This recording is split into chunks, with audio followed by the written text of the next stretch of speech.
Welcome everyone. Thanks for joining us this evening. We have a great presentation ahead.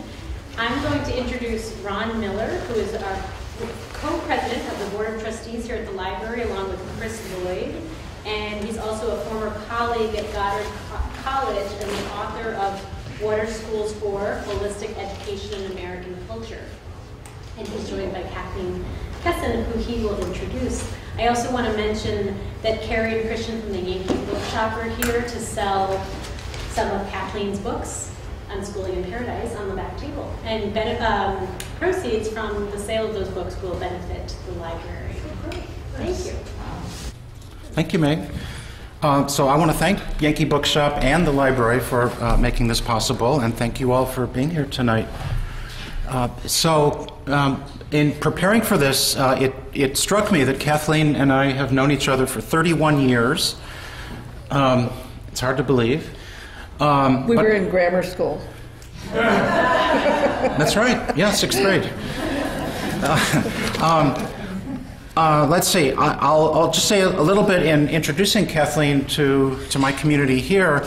At the time I met her, she was finishing up graduate school in curriculum theory, and soon after that came to Vermont to head up the education department at Goddard College. And it was only a couple of years after that that she brought me to Vermont to teach at Goddard. So that's how we got to work together. But our first connection was in 1988. I had started a journal on holistic education, and this article came in on a very obscure topic that I'd never heard of from some graduate student in Oklahoma, and I was enchanted by it, and finally got to meet Kathleen at a conference just a year later. She spent about 10 years at Goddard, I think, 9 or 10 years at Goddard, and then took off for New York City, where she was the chairperson of the education department at Long Island University, Brooklyn campus, and has lots of stories to tell about living in Brooklyn, but probably not tonight. She recently retired from that position and is now back in Vermont full-time. She lives in the rural part of Barrie, on the Williamstown side of Barrie, and does all kinds of interesting things. And right now with the, Vermont has a new approach in education, in public education, where they're trying to bring more of the instruction into the community, get the kids out of the school building and in the community. And Kathleen is one of the leading advocates of that and doing research on it, and she can talk a little bit about that later. Her early part of her life, the 5 or 6 years before we met, I don't know how many years it was before we met, but she had a very, very colorful young adulthood, and it's in her book, makes delightful reading, and I don't know if we'll get to any of that tonight, but Kathleen is a multifaceted and interesting person. Thank you, Ron. Wow, it's great to be here, and it's an honor to be having a conversation with Ron. Maeve mentioned his one book, but I have to say that Dr. Miller is well known in the field of holistic education and has written about 16 books. No. Just seems like it. Just seems like a lot. No, and many articles, and he was, as he said, the founding editor of the Holistic Education Review. So I think he has a place in educational history as sort of the father of the most current wave of holistic education, which we might talk about a little bit. Let's see, I guess that's probably all. They sort of said a lot about you, that you were the chair of the library board and yeah, the rest of it they don't need to know. Coordinator of the adult education programs at the library. So the whole time I've known Ron, he's always been a community person, very involved in the community, and a philanthropist, and supporting all sorts of good causes. So good to be here. Thanks. We could spend our whole time we could just talk about each other, right? Oh, they're starting to leave already. Yeah. Okay, you had wanted to find out a little bit about who's here. Yes. What do we have here? Anybody who is unschooling or homeschooling? Two people. So and grandkids. And my 4 granddaughters. Okay, great. You're homeschooling them? Their mother and father are? Unschooling. Well, maybe we can start there, just with a little bit of definitional work. Homeschooling, probably everyone's heard of. Although I hadn't heard of it when we started doing it back in the 80s, I did learn about it soon afterwards. And these are parents who've decided to sort of do school at home. And often homeschooling is fairly structured. It could look a lot like school, only it's at home. I've even heard of homeschooling families who say the Pledge of Allegiance in the morning. So that's always interesting. And of course, many people homeschooling for religious reasons. Unschoolers, on the other hand, are kind of at a different place on the political and cultural spectrum. And they tend to trust that children have an innate sense of how they need to learn and what they need to learn, kind of an inner compass that can guide their learning. So the learning that unschoolers are doing tends to be fairly unstructured, but as I talk about in my book, there's actually a deep structure going on that just may not be visible. So what we did was really unschooling, though we did it at home. So why don't you talk about how it is you got into unschooling in the first place? I shall do that. Long before I met Ron, this was back in the 1970s, some of you may know that Tim Pitkin, who was the president of Goddard College, in the mid-60s started a consortium of universities called the Union for Experimenting Colleges and Universities. And they were responsible for starting the Union Graduate School, which is still going and connected to Norwich University. But they also started something called the University Without Walls. And there were up to 22 of these they were kind of like free schools. And Ron, of course, has written a book called Free Schools, Free People, so he knows all about this. Independent university programs accredited, set up across the country. So I had started the 21st University Without Walls program with some colleagues and friends, mostly Native American folks in Oklahoma. So we had the only UWW that was connected to a Native American community. So it was just a wonderful experience. We read Paulo Freire and Dewey and documented all sorts of wonderful learning experiences in the community. And then when I had a family, I met my then husband at part of the UWW. Our center was called Flaming Rainbow, named after the vision that Black Elk had in the book Black Elk Speaks. Met him at Flaming Rainbow. Goodness, a bell. And we ended up having 4 sons, okay? I mean, I'm condensing a lot of time into a very small space. But once we had children, I started imagining that we could figure out an educational experience that would be as wonderful and pleasurable and enlightening for them as the University Without Walls experience had been.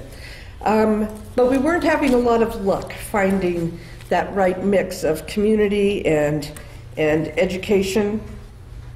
And my oldest son then, Steve, had attended a number of different schools as we kind of moved around in that nomadic hippie way, trying to figure out how we wanted to live. So I'm going to read a few excerpts, short excerpts from the book. I'll start with a little anecdote about why we chose to homeschool, unschool. We were living in Oklahoma. My husband was a gemologist and gem dealer, and he had just been transferred there as part of a sales territory. So we had bought 20 acres in a little place called Paradise Township. That was the actual name of the town, hence the name of the book, Unschooling in Paradise. We paid about $600 an acre for it, believe it or not, dug a well for a couple of $100s, and moved a fairly ramshackle old house onto the property, and dug a garden and did all that sort of thing. So I'll read a little bit that says why we decided to unschool. A few years later, we were living in a small university town in north central Oklahoma, where the Colorado Gem Company that Earl now worked for had transferred him to open up a new sales territory. Steve had begun 4th grade as a new student at a brand spanking new suburban school around the corner from our brand spanking new rented tract house. The school was so new that it sat atop an unsightly mound of naked red Oklahoma dirt, which to my chagrin had been a landfill in the not-too-distant past. Shaman had begun his school career in a super-large kindergarten class at the same school. I was a stay-at-home mom with 3-year-old Rom and yet another baby boy, Christopher. And if you want to find out why our kids had such weird names, you have to read the book. I worked very hard at being a model public school parent at the new suburban school. I volunteered for everything and visited my children's classrooms to do art projects, tell stories wearing funny hats, and present puppet shows. Steve was especially thrilled when I came to his class to demonstrate the wonders of cooking with whole grains and legumes. Though we were living in the middle of soybean-producing country, none of the local kids had ever eaten one. I made them cookies with his classmates, chock full of wheat germ, sunflower seeds, nutritional yeast, and blackstrap molasses, in a largely unsuccessful effort to steer them away from their Twinkies. To Steve's credit, he never expressed resentment for my meddling, despite embarrassing lunchboxes filled with tofu and alfalfa sprouts, and what I insisted was Kool-Aid in his thermos, hibiscus and rose hips tea sweetened with honey. I suppose my effort to change the eating habits of Steve's school friends was one expression of my ambivalence about having the boys in public school. Except for the fact that it rested on a landfill, our new suburban school was not a horrible place. The building was clean, it had many resources, nice playgrounds, and the teachers all worked hard at what they did. But given the enormous cultural tsunami that hit shore in the 60s and rolled through the 70s, our countercultural leanings, and our youthful impatience, there were irreconcilable differences between what we wanted for our kids and what the school was prepared to offer. A defining moment in our decision occurred on a visit to Shaman's kindergarten class. Lois, a gentle, soft-spoken young teacher, seemed slightly overwhelmed by the 44 5-year-olds in her care, with only an assistant teacher to help with crowd control. She had called me in for the dreaded parent conference, and in her sweetly diplomatic way, suggested that Shaman was causing her just the slightest bit of trouble. Lois, he's a wonderful boy, and he's extremely bright. Me, yes, waiting with my breath drawn for the butt. Lois, you know we've been doing a unit on dinosaurs. I've done a lot of work to prepare the unit. Me, eagerly, Shaman loves dinosaurs. He reads constantly about dinosaurs and has been writing and illustrating little books about them. Right now he is constructing a huge papier-mâché brontosaurus at home. Lois, well, that's what I wanted to talk to you about. It's just a little bit embarrassing when he corrects my pronunciation of dinosaur names, or when he tells me in front of the class that my information is outdated. Perhaps you could talk to him. Startled, I wasn't sure how to respond. Okay, it probably was embarrassing to be corrected by a 5-year-old, but couldn't a teacher appreciate having a kid with a lot of information to share? Mightn't she capitalize on this rather than feeling threatened by it? Trying to figure out a way to broach the subject with Shaman, I wandered over to the Learning Center where he was engaged in an activity that involved construction paper, dried kernels of corn, and Elmer's glue. He had been patiently gluing the kernels of corn onto a capital E for the past 15 minutes and was about a quarter of the way through. An agreeable child, he sighed and said, "This is so boring," but continued to work on it. I cornered Lois after school to talk about the corn gluing. It's a hands-on way to learn their letters, Lois said patiently. I figured that, but he already knows his letters, I said. Actually, he knows how to read and write. Remember those dinosaur books I told you about? Each child needs to cycle through the Alphabet Learning Center to make the letters. You mean, and this is in capital letters, he is going to have to glue corn on all 26 letters? At this rate, it will take him the whole year. Why not let him sit over in the book corner and read dinosaur books instead? It seems like a waste of time to glue corn onto letters if he already knows how to read. We couldn't do that, said Lois. If he didn't do the activity, the other children might not want to do the activity. We can't let one child do something different. So there you have it. The seeds of my unrest were sprouting. Yeah, and that's a common reaction by parents or alternative educators when they encounter the system which says quite blatantly, we can't have one child being different. We all have to follow the program. And there are people who say, no, that's not good enough. That's not good enough for my child, or really for any child, but I'm going to take charge here. So you go more deeply into the pedagogy, or the actual teaching, and what it looks like in an unschooling environment. When you talk about science, there's a chapter called Doing Good Science on the Virtues of Simply Messing About, which I might add was first published in my journal. Right. And in this chapter, you make a distinction between good science and textbook science. So maybe you can tell us a little bit about what you mean by that. I shall. And a lot of the book is sort of constructed of anecdotes like this that are really stories based on close observations of what kids do when nobody's telling them what to do. They run around, yell a lot. So this took place in August, I think it was, in Oklahoma, which is really, really hot in the summertime, with thousands of grasshoppers leaping through the gardens and the fields. Given the pervasive presence of these creatures on our homestead, it was not surprising that the boys would take an interest in their habits. One day I was struggling against the elements, late summer drought, scorching heat, and a host of invading insects, to salvage something of our garden. As I weeded and mulched and relocated potato beetles from the potato plants to a can of kerosene, I noticed Shaman, who was 8 years old at the time, sitting on our front stoop, gazing intently at something that he held in his fingers. From the garden, I couldn't tell what it was. 45 minutes later, my curiosity piqued. I found an excuse to go into the house and stop to visit with him. He was still sitting in the same position, holding a grasshopper by its hind legs and attempting to feed it a stem of grass. Hey, what's up? That was one of my top 10 pedagogical questions. He was drowning in a puddle. I saved him. So what are you doing? That was another of the top 10. I'm trying to figure out how its jaws work, he said, staring intently at the creature. Well, what have you found out? It has lips and teeth, and it spit out a brown juice when I picked it up. Ooh, gross, I said. That was how I ensured their interest in the natural world. But I still can't figure out how its jaws work. How about you look it up in the World Book? That was our fallback position. Remember those? Yeah. Blue covers, hardcover books with information in them. So he headed indoors to find a jar for the critter. After another hour or so of Sisyphean labor in the garden, I went into the house to see what was up. Shaman had created a 10-page grasshopper book with detailed pencil-drawn illustrations and relevant text, complete with the cover.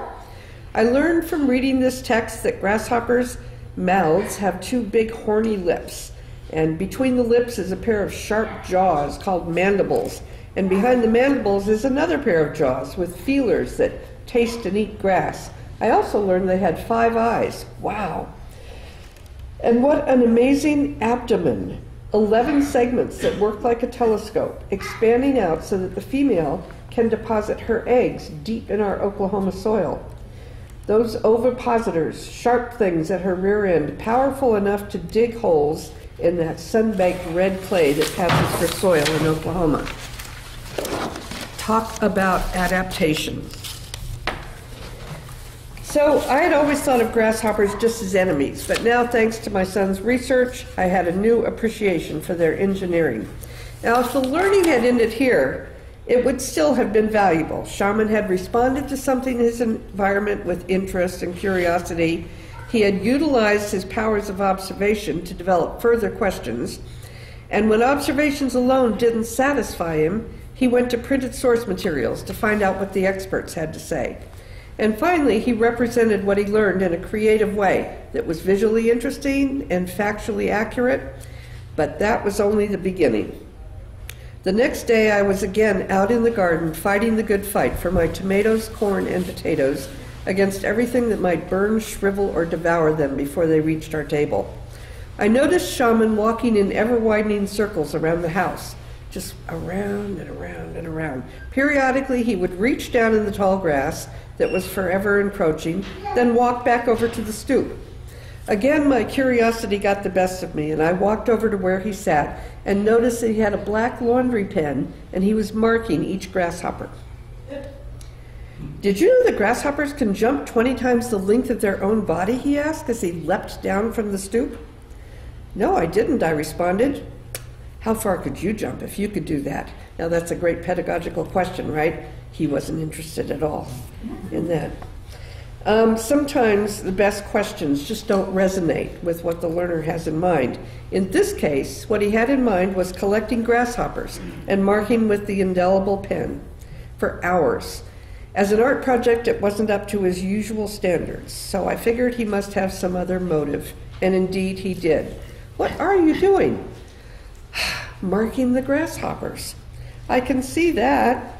Rolling his eyes back as if to say that anyone with any sense ought to know what he was up to, he patiently explained that he was marking the grasshoppers, releasing them, and then investigating in ever-widening concentric circles to see how far they were traveling from the house. He was interested in range, you see, an ecological concept that is not usually taught in the first grade. As far as I recall, we had never talked about the concept. I would not have thought to build it into a lesson plan, but here it was, emerging as an interest strong enough to justify devising a meaningful and systematic experiment. And systematic it was. For the next few days, Shaman continued to mark grasshoppers, to walk in circles around the house, and to search intently in the grass for the marked insects. The results, as they say in the scientific world, were inconclusive.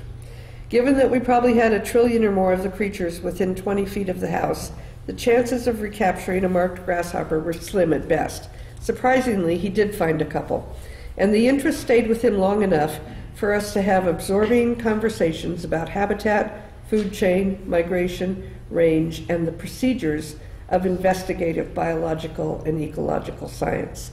So that's my example of what I call doing good science rather than textbook science. And textbook science is damaging to that sense of curiosity, because you talk about how it prescribes step by step how a learner needs to learn the material, and it's all about the product rather than the process. Right, and the discovery is already made ahead of time. The teacher knows what she wants them to find out. Yeah, yeah. So schooling is set up to fill students with this information, rather than encouraging a sense of wonder and discovery. Right. And I think we do that in the name of efficiency. We think that's the most efficient way to get people to learn stuff. But of course, 90% of what we teach goes in one ear and out the other, so I'm not sure it's that efficient.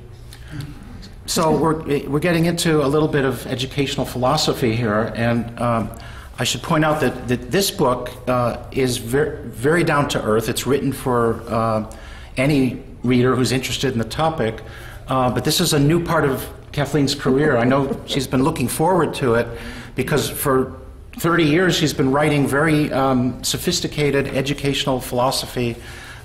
We call it curriculum theory or critical theory. And it's using the literature, the educational literature, to try to understand the role of schools in society, the nature of learning, the political and cultural forces that affect education. And these are very important and sophisticated topics, but they're not explicit in this book. Do you want to talk a little bit about how that informs your reflection on your own homeschooling experience? It's interesting. Yeah, I try. There's not one footnote in the book. I'm very proud of that. It's the first thing I've ever written without footnotes. Not even a reference. So it really is just kind of storytelling. But I can't help but getting on a soapbox once in a while in here, but I try to keep it short. In this one chapter, I'll read a couple of paragraphs from that. Chapter's called The Hidden Curriculum of Schooling, which is a very typical topic in curriculum theory or critical theory. I began to understand that schooled children assimilate a number of ideas that are essential to their educational success. First, they learn that knowledge needs to be dispensed by an authority figure in prescribed doses. They learn that there are right answers and wrong answers, correct and incorrect ways to think about things. They learn that other people are best suited to assign them work that proves they know these correct ways of thinking. They learn that what they are interested in is subordinate to state standards and grade-level objectives, and that even if they aren't interested in something, say the major food crops of Brazil or subject-verb agreement, they must act as though they are. They learn that their time is not their own, and that when the bell rings, they must do what is dictated by the do now, or the curriculum pacing calendar. They learn that everyone must learn the same thing at the same time, that they will be judged on their performance in relation to their peers, and that doing exactly what they are told will ensure their place at or near the top of the pecking order. This is called the hidden curriculum of schooling, and what it means is that what we think we are teaching and what children are actually learning are quite different things. So, here's a provocative question. Does unschooling have a hidden curriculum? That's a really good question. I suspect it varies from family to family. And I actually talked about that a little bit in one chapter. I try to unpack, if you're really committed to freedom and freedom of inquiry in a child, it doesn't necessarily imply that you just, are completely unconnected to whatever they're doing. And I realize that all of us, parents, teachers, whoever, bring a set of values and beliefs to the process of interacting with a kid. And so what's the best way to deal with that? Well, schools, it's masked, kids don't know what the real, hidden agenda of schools are. But I tried to be just as open and transparent as possible about it. That was my way of dealing with the fact that I did bring my own values and beliefs to it. I would suggest that unschooling is based upon a set of values, just as schooling is. It's values about freedom and the relationship of the individual to society, and whatever's actually going on any given day, whether it's grasshoppers or anything else, you're teaching that sense of independence and autonomy. And maybe some would say even separation from society. That is a common criticism of people who are unschooling or homeschooling. A lot of times, unschoolers are more connected to the world than kids who are in a building all day with only people their own age. They can be out in the community, in multi-generational environments, and just doing all sorts of things and relating to people that their peers might not be relating to in school. And in fact, there's a chapter, we'll read something from it later, on socialization, which seems to be what many people are worried about. Yeah, I was jumping ahead there. I knew that was coming later. But if we can switch gears a little bit here, one thing that strikes me in this book is how funny it often is. So here's this sophisticated curriculum theorist who I've known all these years, and coming up with all these jokes and wry comments about what her kids are doing. Do you have some examples of that we could entertain people with? I'll try to entertain. There's a lot of homeschooling memoirs. A number of parents have written them, and they suffer from what one critic called the Lake Wobegon syndrome, presenting the perfect family and celebrating every unschooled child as an above-average self-starter on the verge of genius.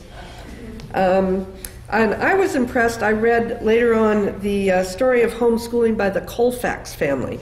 These are sort of the poster kids of homeschooling, who they lived on 400 acres or something in California, and most of their curriculum centered around animal husbandry.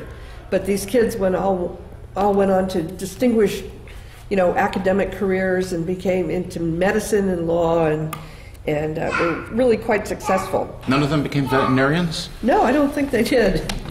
But so, unlike the Colfaxes, we mostly failed in our attempts at raising animals. And I detail a lot of those experiences in a chapter called Animal Farm. So I'll read a page from that. Rumors concerning the tendency of rabbits to multiply rapidly are not exaggerated. We were very soon in the position of having to build a rabbit apartment complex. We capitalized on the learning inherent in such a task, reading up on rabbit housing, figuring out how many square feet of cage would be required, and then the actual building of the cages.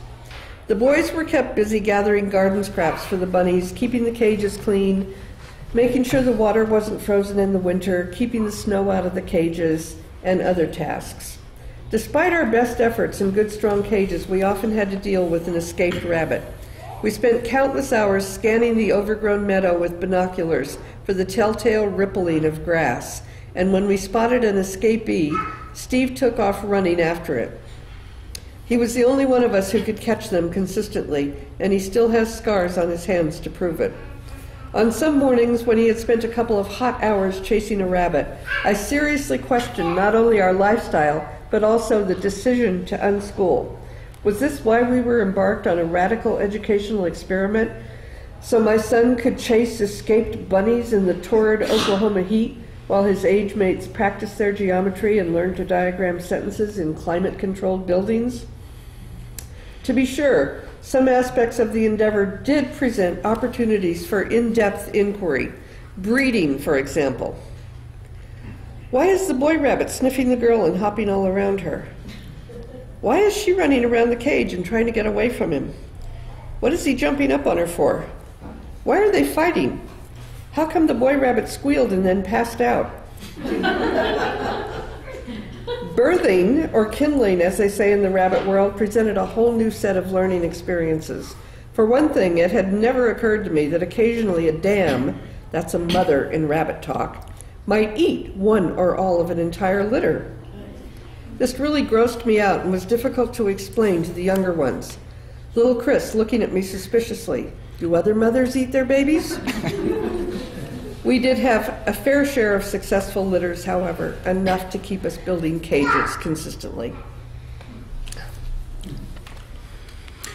All right, so that's enough humor for now. I'm still, this next question that we had planned actually ties back to that concern about the hidden curriculum, even if unschooling has a hidden curriculum. And I think there's this underlying assumption that children have this innate curiosity that when you don't force them into a learning situation, they will naturally, maybe inevitably, reach out to the world, find learning opportunities. That this is innate. We don't have to force it. Well, this scares a lot of people, right? In our society, with our ideas about what schools are for, what education really is, that doesn't sound right. That sounds wrong, that you just turn kids loose and they're going to learn. How do they learn if you just turn them loose? What do you want to say about that? Well, I have a chapter called, what is it called? I think it's called The Power of Play. And I want to explore this issue a little bit. And I will say that since I wrote this book and since we unschooled, the advent of computer technology and small screens has added many dimensions to this question. But we might talk about that later. I don't talk about it much here. But one time, the kids spent days and then actually weeks exploring wind and water and boats. And so I just more or less watched and documented what they did. Next to developing advanced weapons systems, and this was talking about my kids inventing blow darts and slingshots and things like that, nothing satisfied the boys as much as earth moving, digging canals and trenches and ponds and building bridges and dams in our front yard. Tonka trucks were useful for transporting and dumping loads of gravel and dirt. Fortunately, we weren't aiming for a Better Homes and Gardens landscaping award. I had one small flower bed. That was about it at that point. And when I talk about having a yard, there were actually no demarcations like grass or a picket fence. The yard was simply the empty space between our dilapidated house and the surrounding cedar forest. But the yard had a natural slope which lent itself to the construction of fast-running waterways. Shovels and trowels and hands and kitchen tools, kitchen spoons served as tools in the redesign of our property. Dams were especially captivating, and experiments in dam building reached a height after reading a book about beavers. They made dams of rocks, dams of red Oklahoma clay, and dams of sticks with leaves stuffed in between. Miniature teepee villages and log cabin communities sprung up along the rivers. Once for 2 entire days, two full days, shaman dug trenches and laid straws end to end, creating an underground water system for a sumac log cabin settlement. Occasionally, these engineers would be compelled to test their structures, filling bottles and buckets with water and releasing it in trickles and torrents as they watched what happened to their handiwork. A summer afternoon downpour would signal that the fun was really about to begin. Out the front door they'd run to test the limits of the systems they'd built, racing against floods to dig yet more tributaries and trenches. I can still see them through the big living room picture window in their shorts, barefoot, sopping wet, exhilarated, digging with their hands in the red clay to staunch and divert the raging flows of the rivers and streams. Thank goodness researchers have now discovered that dirt is good for the immune system because these boys loved mud. They'd get too dirty to even come inside for a bath and have to be hosed off before I'd let them in the house. So a logical next step after you re-engineer the earth and create waterways is to set ships sailing.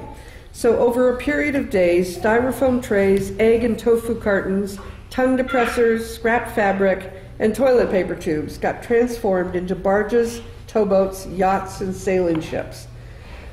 More bodies of water were added. An old tin wash tub and Chris's plastic wading pool were set up. After the boats were built, it was necessary to figure out how to power them.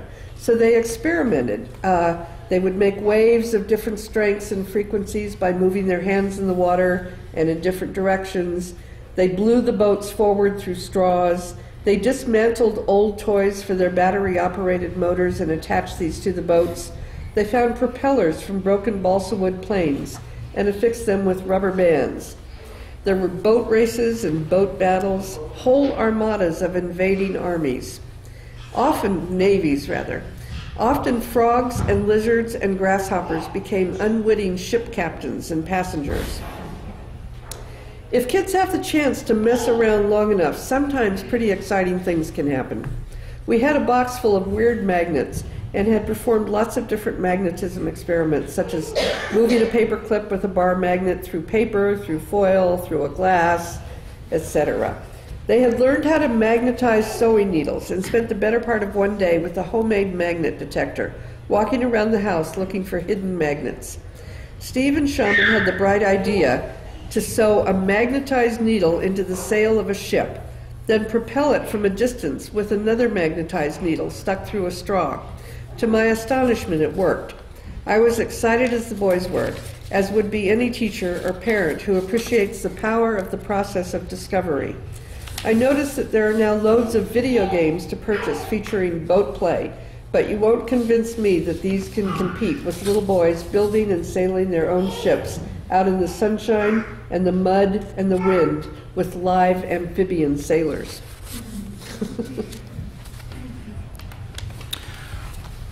Another topic that's often raised when homeschooling is being interpreted from outside the people who are doing it, people ask about socialization. They say, well, if you're just hanging out with people you've chosen, with people who agree with you on your political or religious or educational ideas, how will you learn to live in society? Aren't you being separated? Aren't you being isolated from the way the world really works? How are you going to get along with bullies or people with different ideas? And aren't there some homeschooling families that are actually brainwashing their kids and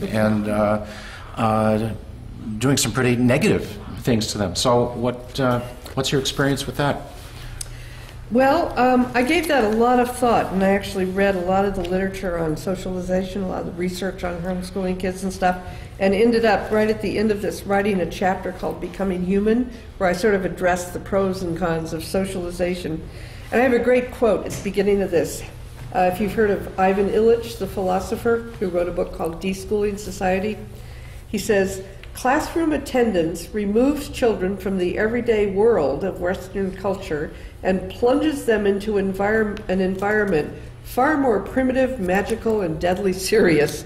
So some people talk about, if you really think about how is school socializing kids, and we look at the environment in many middle and high schools now, it's a pretty scary place, with the bullying and all the kinds of social things that are going on. Although some people will say, well, they need to learn to deal. That's the real world. So I look at those questions here.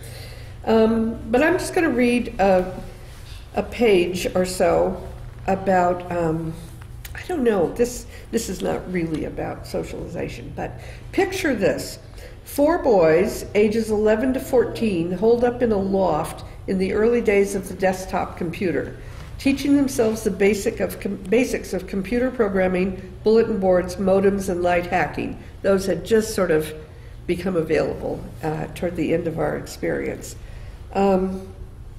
Spending long days immersed in Dungeons and Dragons, that role-playing game that was accused and eventually vindicated of fostering everything from Satanism to schizophrenia to prison gangs.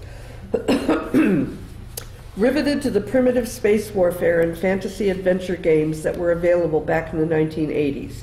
So Steve and Shaman had become best buddies with Rob and Dave, whose family started homeschooling when they discovered that the intellectual resources at their local rural school were seriously deficient.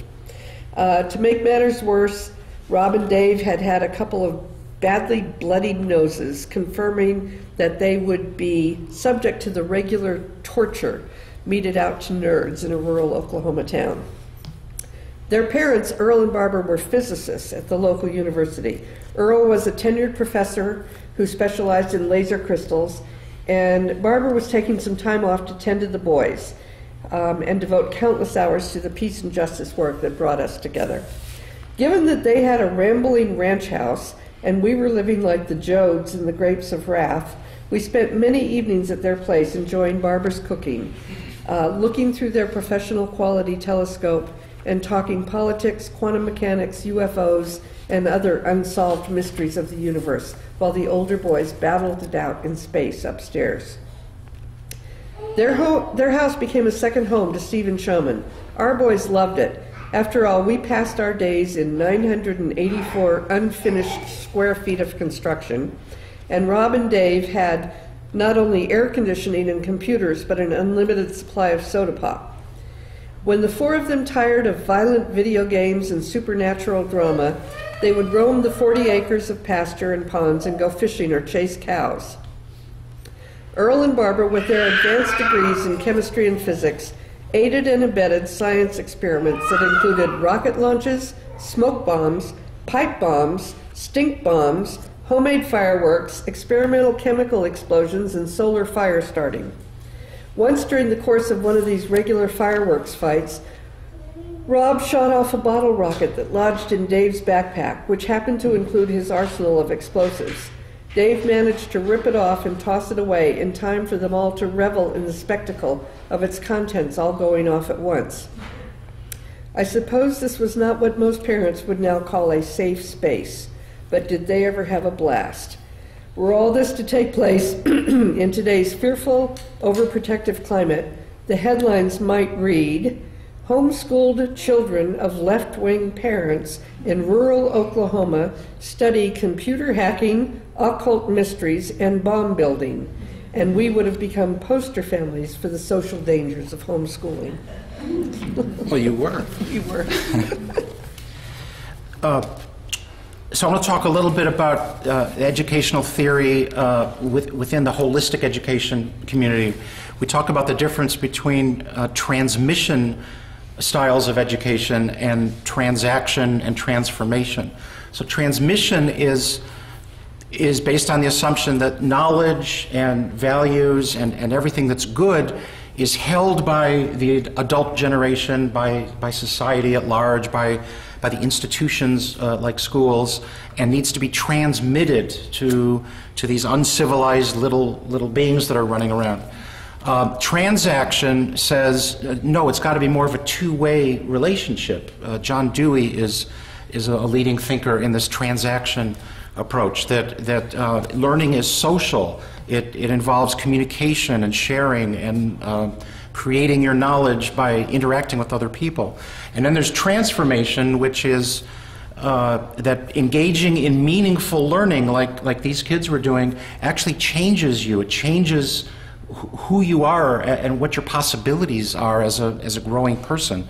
And that the real purpose of a holistic education is this transformational element, which you can see throughout the book is happening.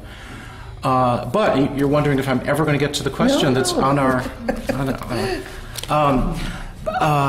I've written about the need for all three of these models, that even if you're a holistic educator and you're oriented toward transformation, you want every learning interaction to be a spiritual opening and a growth experience, there are times and there are situations where transmission, the taking of inherited wisdom and presenting it to someone who doesn't know it, there is a need for that, even in the most transformational settings. And one of those situations is for a family that has a strong religious heritage or religious identification. If you believe that there are inherited values and practices, you want your children to share those. You want to transmit those. And so a completely unschooling environment doesn't do that for you.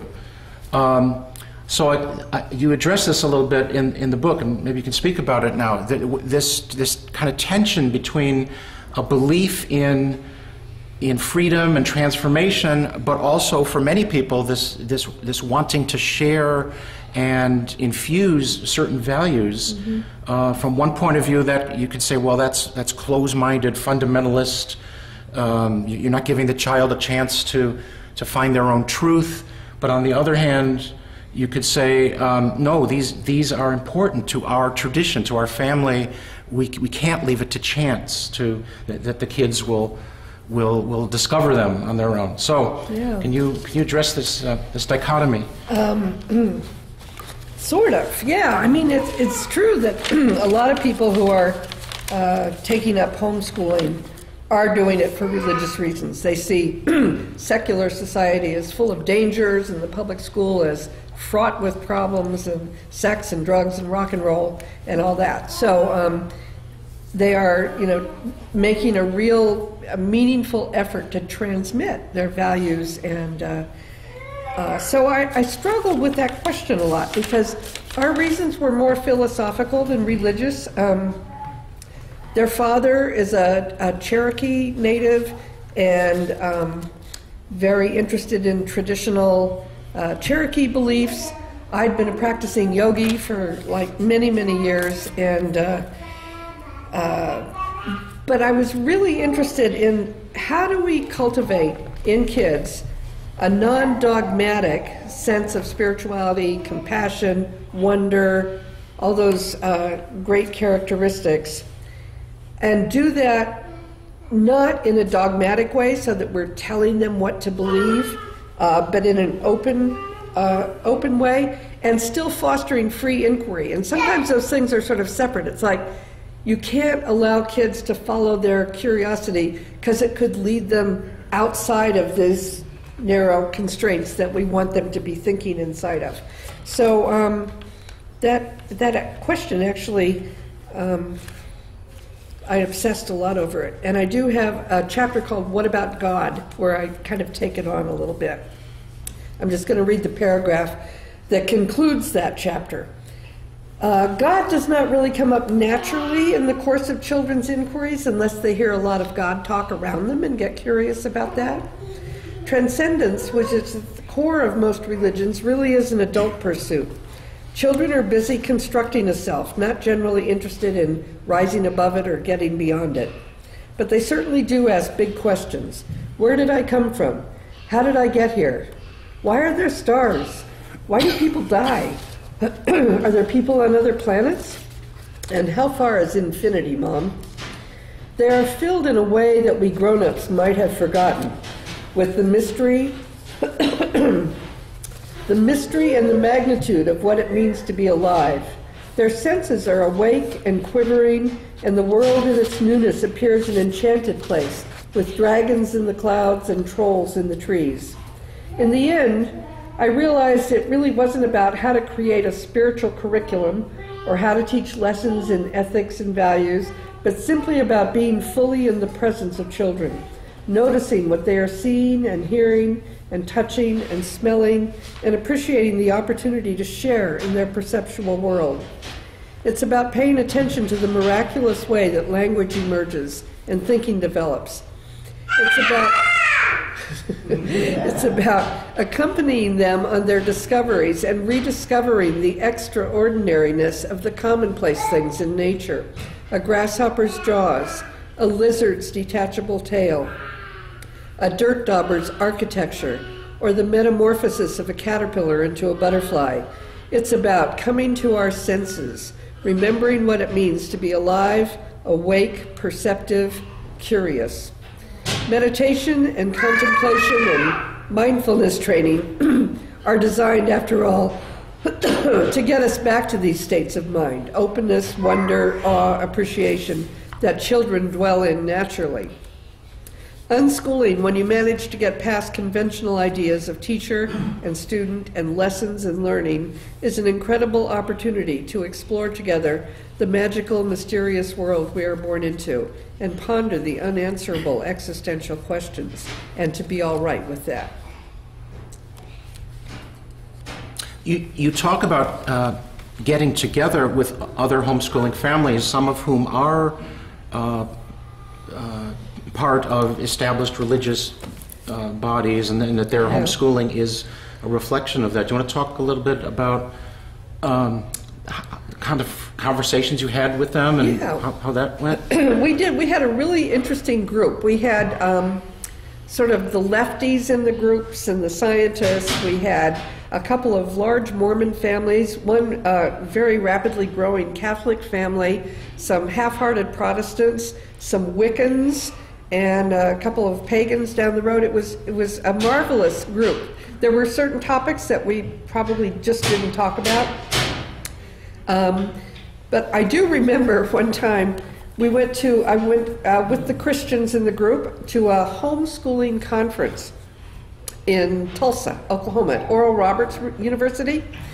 And it was a huge convention center. And that's when I realized that homeschooling was big business, really big business. I mean, hundreds of curriculums and books and everything. And I remember picking up one little book. This was hilarious. It was called The First Thanksgiving.